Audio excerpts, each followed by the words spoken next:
시진핑 주석이 3기 집권 이후에 날이 갈수록 자신의 막강한 권한을 측근들에게 위임하면서 사실상 이선 후퇴를 하고 있는 것으로 확인됐습니다. 그렇다면 시진핑은 왜 이선으로 후퇴하는 것일까요? 그 의도는 무엇일까요? 이 Y타임스가 추적을 해봤습니다. 지금 시작합니다.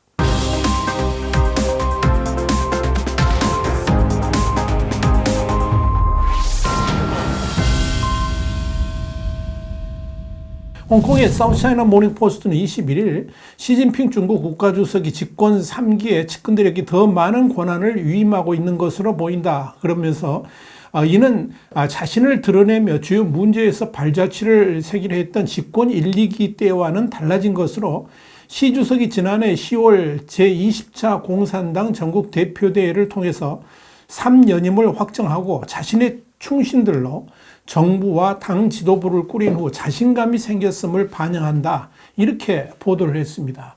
이 매체는 이어서 공개된 정보를 인용해 자체 분석한 결과 지난해 10월 당 대회 이후 지난주 막을 내린 여름 휴가 기간까지 시 주석이 국내 회의에 38회 참석했다 그러면서 이는 5년 전 집권 2기 때 같은 기간에 59회, 10년 전 집권 1기 때 같은 기간에 50회 참석에 비해서 줄어든 것이다. 이렇게 설명했습니다.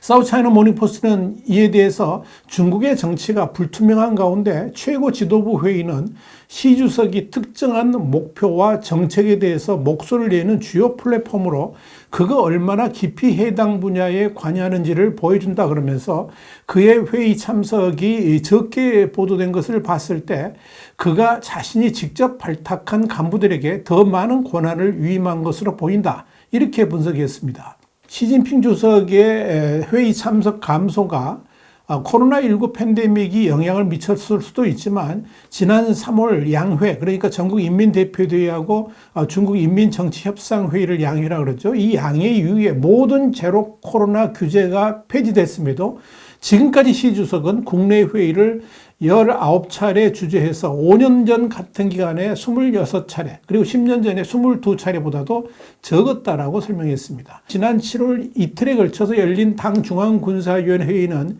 시 주석이 참석하지 않고 중앙정치국위원인 허웨이둥 부주석이 주재를 했습니다. 이 허웨이둥은 지난해 당대회에서 장여우샤와 함께 중앙군사위원회 부주석으로 임명됐습니다. 이 중앙군사위원회 부주석은 중국 군부의 최고위직인데 당과 국가중앙군사위원회 주석인 시진핑 국가주석을 보좌합니다. 사실 이 당 중앙군사위원회는 역할상 매우 비중이 크기 때문에 당연히 시 주석이 참석해야만 됩니다. 5년 전 같은 회의에는 시 주석이 직접 주재를 했었습니다. 사우스차이나 모닝포스트는 이에 대해서 시 주석은 해당 회의에 참석하는 대신에 방중한 헨리 키신저 전 미 국무장관을 환대했다라고 전했습니다.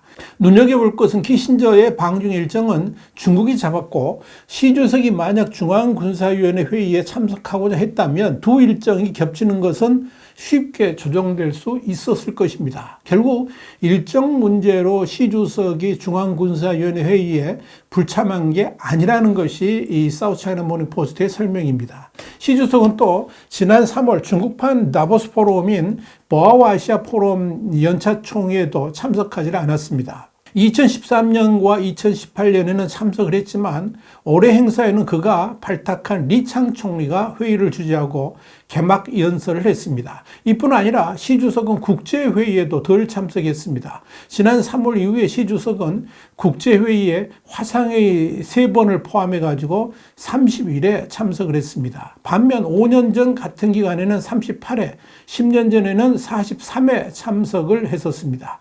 사우스차이나 모닝포스트는 이와 관련해서 시 주석의 회의 참석이 줄어들었지만 그가 뽑은 관료들과 관영 매체들은 여전히 시 주석이 경제 성장과 최근 홍수 피해 구제 등 직접 거의 모든 핵심 정책 분야를 지휘하고 있다고 설명한다. 이렇게 전했습니다.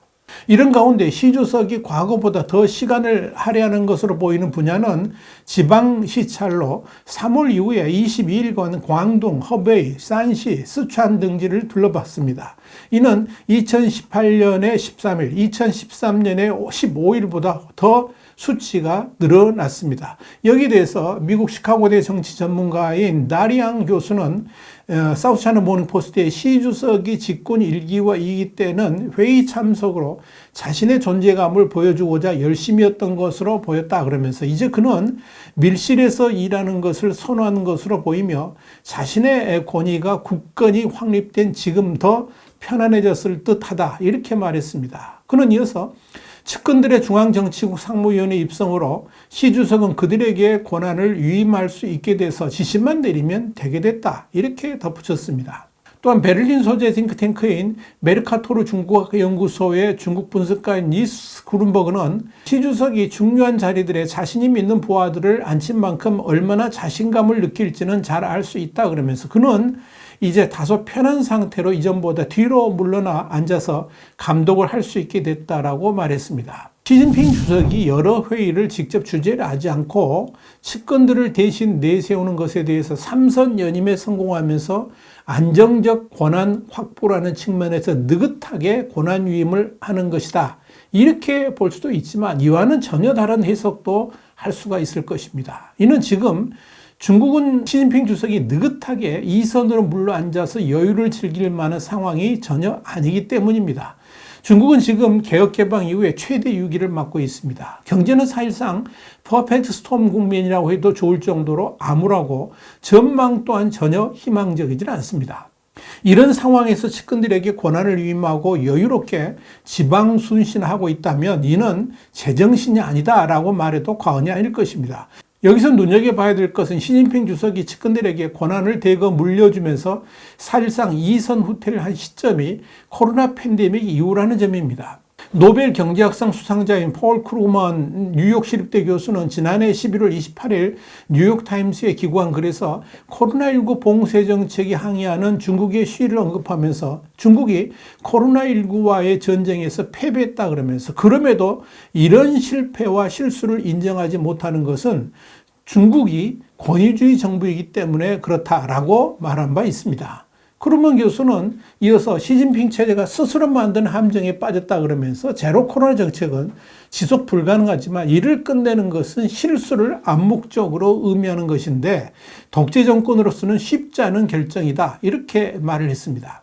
크루먼 교수의 지적 이후에 중국은 돌연 제로 코로나 정책을 폐기하면서 위드 코로나로 전환을 했습니다. 특별한 계기도 없었고 그럴 만한 이유도 특별한 설명도 없었습니다. 분명한 것은 중국의 제로 코로나 정책은 시진핑 주석의 자랑거리였고 자신의 치적으로 삼는 핵심 어젠다였다는 점입니다. 그런데도 당당했던 초기 분위기와는 달리 결국 최악의 실패 사례로 남게 된 것입니다. 이는 사실 시진핑에게는 치욕적 사건이라고 할 수가 있을 것입니다. 문제는 시진핑의 그런 실책이 중국 경제의 둔화라는 어마어마한 파장으로 나타나게 되었다는 것입니다. 그 여파는 지금까지 지속되면서 중국 경제를 최악의 상황으로 몰아가고 있습니다.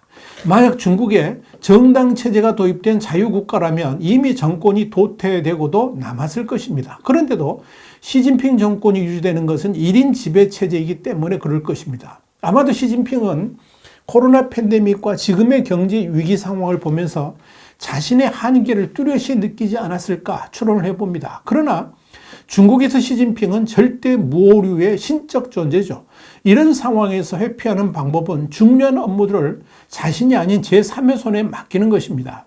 시진핑 주석이 측근들에게 권한을 대거 위임했다는 것은 결국 시진핑의 실책을 대신하는 희생양을 내세운 것이다. 이렇게 보는 것이 맞을 것입니다. 어쩌면 앞으로 몇 달 후 중국 경제 상황이 중국 인민들의 동요를 불러올 만큼 악화가 되면 시진핑은 마치 그런 일들이 자신의 결과물이 아니라는 듯 측근들을 내치면서 손을 털지도 모르겠습니다. 그러고도 남을 나라가 바로 중국이기 때문입니다. YTN 정세 분석이었습니다. 감사합니다.